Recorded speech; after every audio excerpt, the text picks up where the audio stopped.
سفارش کے سلسلے میں سوال ہے کہ جو ایصال ثواب کا سلسلہ ہے والدین مرحومین کے سلسلے میں خصوصاً اس کی کیا صورت ہے، کیا طریقے ممکن ہیں اور شرعی طور پر کس حد تک ثابت ہے۔ دیکھیے ایصال ثواب کے ضمن میں دو رائے ہیں ہمارے ہاں۔ اکثریت جو بھی ہمارے ہاں سنی علماء ہیں، دیوبندی بھی بریلوی بھی، وہ اس کے قائل ہیں کہ ایصال ثواب ہوتا ہے مالی عبادت کا بھی اور بدنی عبادت کا بھی۔ بدنی عبادت یہ کہ آپ نے نفل پڑھے اور کہا کہ اللہ ان نوافی کا ثواب میرے والد مرحوم کو، والدہ مرحومہ کو یا کسی اور کو پہنچا دیا، یہ ان کا موقف ہے اور وہ مانتے ہیں۔ خیرات کریں اور خیرات کا کہیں، کسی کی بیوہ کی مدد کرے اور کہیں کہ اس کا ثواب اللہ تعالیٰ ان کو پہنچا دے۔ ایک موقف یہ ہے، وہ زیادہ تر ہمارے ہاں جو اہل حدیث حضرات ہیں ان کا موقف، تو میں اگرچہ یعنی عثمانی میں کہ میں اہل حدیث مسلک سے متعلق نہیں ہوں، لیکن یہ اس معاملے میں میری رائے وہ یہ ہے کہ بدنی عبادت کا ایصال نہیں ہے، مالی عبادت۔ مالی عبادت آپ نے خیرات کی ہے، صدقہ دیا ہے، کسی غریب کی مدد کی ہے، مسکین کی مدد کی ہے، بیوہ کی مدد کی ہے، یتیم کی مدد کی ہے، کسی مقروض کی مدد کی ہے، مال خرچ ہوا ہو تو اس کی جگہ پر جو ہے آپ اپنا ایصال ثواب کا کر سکتے ہیں، بدنی عبادت کا نہیں۔ واللہ عالم۔ اب اس پر یہ کہ آپ جس پر چاہیں عمل کریے، لیکن یہ جو ہم کرتے ہیں اس کے لیے محفلیں منعقد کرنا اور قربان خانیاں یہ سب بدعات ہے۔ جو بھی ہوگا انفرادی طور پر ہو، اجتماعی کسی شے کا ثبوت موجود نہیں ہے ہمارے۔ اس کے لیے جمع ہونا ہے اور پھر کھانا پینا بھی ہے اور ایک تقریب بن گئی ہے، وہ ایصال ثواب کے لیے ہے، یہ ساری چیزیں۔ اور بچوں کو بلایا جا رہا ہے، قرآن پڑھوا رہے ہیں، انہیں پیسے دے رہے ہیں، اور وہ قرآن بھی کیا پڑھتے ہیں، وہ دو دو ورق جو ہے وہ لٹتے ہیں، وہ پیسے پڑھنے لینے کے لیے تو آئے ہوتے ہیں بیچارے، نہ انہیں سمجھ، یا یہ کہ اچھا بھائی تم ادھر بیٹھ جاؤ، یہ صفحہ تم پڑھ دو، یہ صفحہ میں پڑھ دیتا۔ کیا حماقتیں ہیں! ایسے مذاق میں تو سمجھتا ہوں دین کا اور قرآن کے ساتھ تمسخر ہے جو ہوتا ہے، یہ سب بدعات ہے۔ البتہ ذاتی سطح پر آپ نے قرآن پڑھا، اب صبح کے وقت تلاوت کی، اس کا ثواب کسی کو پہنچا دیا، تو جو پہلا مسلک ہے اس کی روح سے جائز۔ میرے نزدیک قرآن پڑھنے سے، نماز سے، نفل سے، اس سے نہیں۔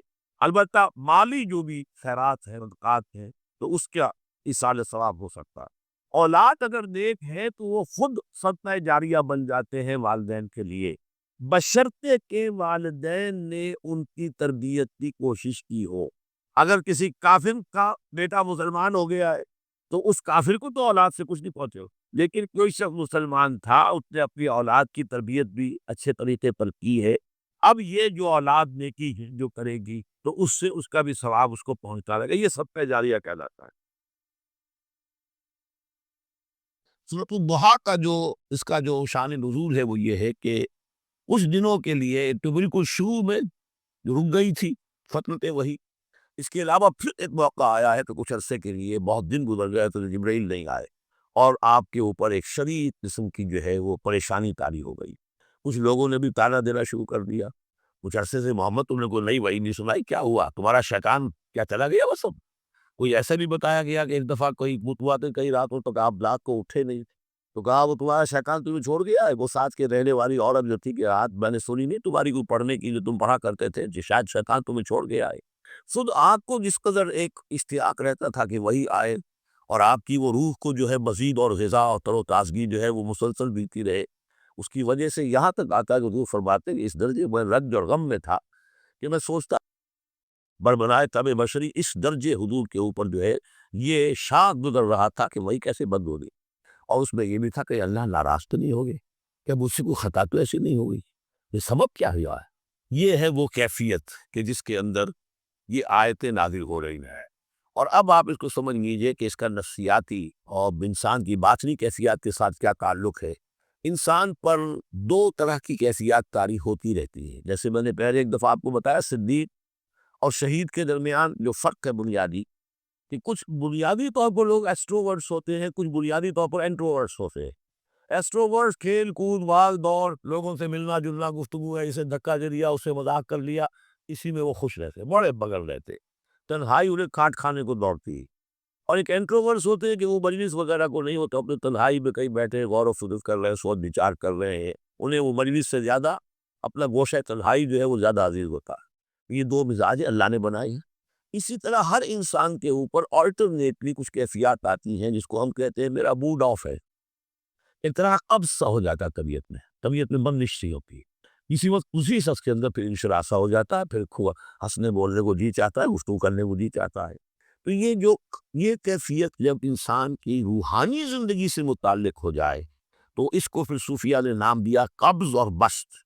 کبھی طبیعت میں انشراح ہے، انبساط ہے، طبیعت کی جو ہے وہ آمادہ ہے، ہر چیز میں روشنی کا پہلو آدمی دیکھ رہا ہے، ہر چیز کے اندر آپ کو معلوم ہے ایک تاریک رخ بھی ہوتا ہے کسی معاملے کا اور روشن رخ بھی ہوتا ہے، اس وقت انسان روشن رخ کو دیکھتا ہے۔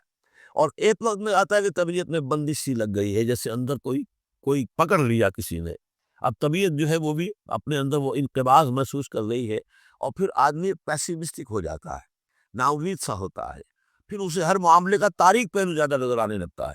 تو یہ قبض اور بسط کی کیفیات ہیں۔ جب کبھی قبض کی کیفیت ہو، قاضی ثناء اللہ پانی پتی رحمۃ اللہ علیہ نے تفسیر مظہری میں لکھا ہے کہ قبض کی کیفیت میں اس صورت کا پڑھنا تریاق ہے، جس طرح حضور صلی اللہ علیہ وسلم کے لیے گویا کہ اس وقت جو وحی کا بند ہو جانا تھا وہ گویا کہ ایک طرح کے انقباض اور قبض کی کیفیت پیدا ہوئی تھی، اس میں اب اللہ تعالیٰ فرما رہے ہیں والضحیٰ، قسم ہے دن کے دھوپ چڑھنے کے وقت کی، واللیل اذا سجا، اور قسم ہے رات کی جبکہ وہ چھا جائے یا ساکن ہو جائے، سجا کے دونوں معنی ہے سکون۔ اب دیکھیے ان دونوں کو کیوں لائے، اس لیے کہ صبح ہے، حرکت ہے، برکت ہے، چلنا ہے، دوڑنا ہے، ہر شخص جا رہا ہے، ادھر جا رہا ہے ادھر جا رہا ہے، رات کو سکون ہو گیا، تاریکی چھا گئی اور شور ہنگامہ ختم ہو گیا۔ لیکن یہ رات اور دن دونوں ضروری ہے انسان کے لیے، یہاں کا نظام چلانے کے لیے۔ اگر رات ہی رات ہوتی تب بھی یہ دنیا نہ چلتی، اور دن ہی دن ہوتا تب بھی نہ چلتا، تو رات بھی ضروری ہے۔ اسی طریقے سے نفس انسانی کے لیے کبھی کبھی قبض کا وقفہ بھی ضروری ہے۔ آپ اسے یہ نہ سمجھیں کہ اللہ تعالیٰ ناراض ہو گیا، یہ بھی ہماری تربیت کا ایک سمجھیے کہ جز ہے۔ بھاودہ کا ربو کا وما قلا، آپ کے رب نے آپ کو رخصت نہیں کیا ہے، نہ ہی وہ آپ سے ناراض ہوا ہے۔ وللآخرۃ خیر لک من الاولیٰ، اور اس کے بعد جو وقت آئے گا اس قبض کے بعد وہ پہلی سے بھی بہتر ہوگا۔ اور میں حیران ہوتا ہوں کہ کیسے غالب نے وہ بات کہی ہے کہ جو بالکل ترجمانی ہے اس کی، رکھتی ہے میری طبع تو ہوتی ہے رواں اور، یعنی یہ کہ جب میری طبیعت کے اوپر کبھی کبھی رکاوٹ سی آ جاتی ہے، اب شعر جو ہے اچھے نازل نہیں ہو رہے، لیکن جب وہ رکاوٹ سے میں نکلتا ہوں، اس قبض سے نکلتا ہوں، رکتی ہے میری طبع تو ہوتی ہے رواں اور، اس لیے کہ اس قبض کے بعد جب مرحلہ آتا ہے انبساط کا اور انشراح کا، تو وہ ایک قدم آگے ہوتا ہے آدمی، اس پہلی کیفیت سے ایک درجہ جو ہے اس کا بڑھ چکا ہوتا ہے۔ وَلَلْآخِرَةُ خَيْرٌ لَكَ مِنَ الْأُولَىٰ، یقیناً پچھلی ہر گھڑی، ہر ساتھ اور ہر قبض کے بعد آنے والا انبساط آپ کے لیے پہلے سے اونچا درجہ لے کر آئے گا۔ وَلَسَوْفَ يُعْطِيكَ رَبُّكَ فَتَرْضَىٰ، ان قریب آپ کا رب آپ کو اتنا کچھ دے گا، اتنا کچھ دے گا، آپ کی محنتوں کے وہ نتائج سامنے آئیں گے کہ آپ راضی ہو جائیں گے۔ اب دیکھیے پچھلی صورت ختم ہوئی تھی وَلَسَوْفَ يَرْضَىٰ، یہاں ہے وَلَسَوْفَ يُعْطِيكَ رَبُّكَ فَتَرْضَىٰ، صرف ضمیر کا فرق ہے، کیونکہ صدیق پر وحی نہیں آتی، براہ راست خطاب نہیں کیا جا سکتا، وہاں وہ صیغہ جو ہے وہ غائب کا ہے، وَلَسَوْفَ يَرْضَىٰ، اور چونکہ نبی وہ ہے جس پر وحی آ رہی ہے، براہ راست مخاطب ہے، تو فَلَسَوْفَ يُعْطِيكَ رَبُّكَ فَتَرْضَىٰ، آپ کا رب اتنا کچھ دے گا کہ آپ راضی ہو جائیں گے۔ اب یہ کہ اسی قبض کی حالت میں پھر اللہ تعالیٰ اپنے احسان جتا رہا ہے، اور یہ بہترین ہے۔ کبھی طبیعت پر ڈپریشن ہو اس طرح کی اور قبض کی کیفیت ہو تو آدمی یاد کرے کس کس مرحلے پر اللہ نے میری دستگیری فرمائی، کن کن مراحل پر اللہ تعالیٰ نے مجھے مشکلات سے نکالا، اس سے وہ حوصلہ بڑھتا ہے۔ اور اس کو بھی سمجھیے کہ اسی انداز میں علم یجد کا یتیم فآویٰ، یہ سیرت النبی کے بڑے اہم حصے ہیں، اس میں آ گئی۔ آپ کی پیدائش یتیمی میں، پوسٹیومس چائلڈ، باپ تو پہلے ہی فوت ہو چکا ہے، 6 سال کی عمر میں والدہ گئی، 8 سال کی عمر میں دادا گئے، اور وہ یعنی جو آپ نے دیکھا ہے ابتدائی زمانہ زندگی کا، وہ یتیم تھا۔ علم یجد کا یتیم فآویٰ، کیا اس نے اے محمد آپ کو نہ پایا کہ آپ یتیم تھے، پھر پناہ دی، آپ کے لیے بندوبست کیا، دادا کے دل میں جو شفقت ڈالی، پھر آپ کے تایا زبیر کے دل میں جو شفقت ڈالی۔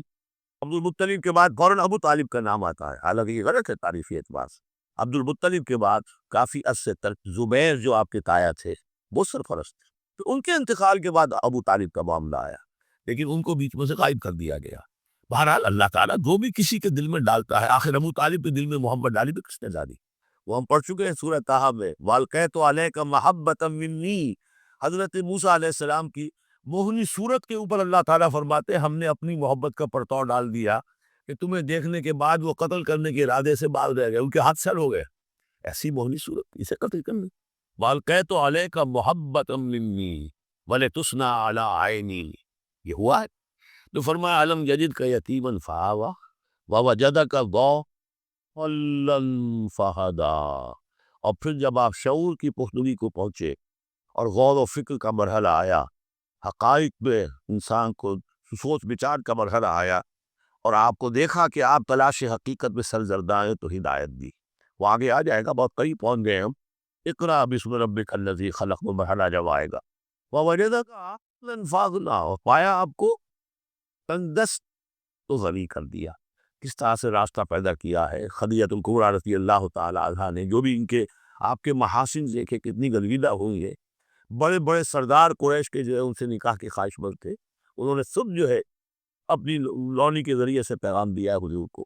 تو یہ ساری چیزیں جنہوں کی ساری دولت جو ہے وہ پوری کی پوری انہوں نے لا کر حضور کے قدموں میں ڈال دی ہے۔ وَوَجَدَكَ عَائِلًا فَأَغْنَىٰ فَأَمَّا الْيَتِيمَ فَلَا تَقْهَرْ۔ تو اے نبی، تقاضے ان تینوں چیزوں کے کیا ہیں؟ ہم نے آپ کو یتیم پایا، پناہ دی، اب آپ بھی یتیم کی سرپرستی کیجئے، کسی یتیم کو اس کے اوپر کوئی جبر نہ ہو، سختی نہ ہو۔ وَأَمَّا السَّائِلَ فَلَا تَنْهَرْ، اور آپ جب کہ تلاش حقیقت میں سرگرداں تھے تو ہم نے آپ کو ہدایت دی، اسی طریقے سے اب آپ کو بھی کوئی شخص سائی بن کر آپ کے پاس آئے سوال کرے، اسے جھڑکنا نہیں ہے۔